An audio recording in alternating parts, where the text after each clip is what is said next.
აფხაზეთის შემოქმედებითი კოლექტივების საქმიანობის გაძლიერების მიზნით აფხაზეთის ავტონომიური რესპუბლიკის მთავრობის თავმჯდომარის გიორგი ჯინჯარაძის ინიციატივით აფხაზეთის ავტონომიური რესპუბლიკის მთავრობა დამატებით ფინანსურ რესურსს გამოყოფს. გიორგი ჯინჯარაძემ აღნიშნული გადაწყვეტილება აფხაზეთის შემოქმედებითი კოლექტივების წარმომადგენლებს მთავრობის წევრებთან ერთად პირადად გააცნო. მთავრობის თავმჯდომარემ შეკრებილ სტუმრებს დაუღალავი შრომისა და თავდადებისთვის, რასაც ისინი წლების განმავლობაში იჩენენ აფხაზეთის კულტურის პოპულარიზაციის საქმეში მადლობა გადაუხადა. აღნიშნა, რომ მიღებული დაფინანსება აფხაზეთის შემოქმედებით კოლექტივებს დაეხმარება კიდევ უფრო მეტად წარმოაჩინონ აფხაზეთის სახელი როგორც ქვეყნის შიგნით, ისე მის ფარგლებს გარეთ. შეხვედრა კითხვა-პასუხის რეჟიმში წარიმართა, სადაც მონაწილეებმა სამშვიდობო პროცესში კულტურული დიალოგის მნიშვნელობაზე და შემოქმედებითი ინიციატივების მხარდაჭერის შესაძლებლობებზე ისაუბრეს.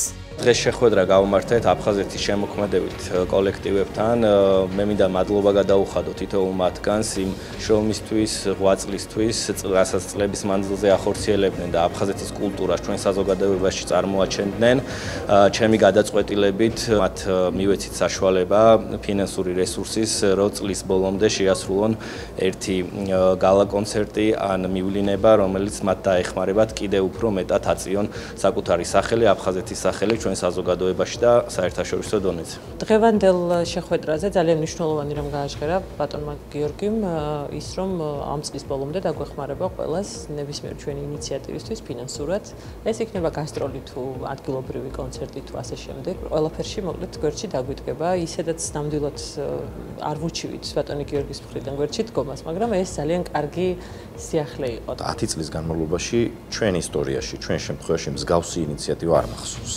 ეს არის მართლა განსაკუთრებული, ძალიან დასაფასებელი და ხელოვანს ცოტა ჭირდება თანადგომა იმისთვის, რომ გაიხაროს. დიდი მადლობა მინდა გადაუხადო ამ თანადგომისთვის. დიდი სიხარულია, როცა ხედავ დამოკიდებულებას. ეს უფრო ძვირფასი და ღირებულია ჩვენთვის.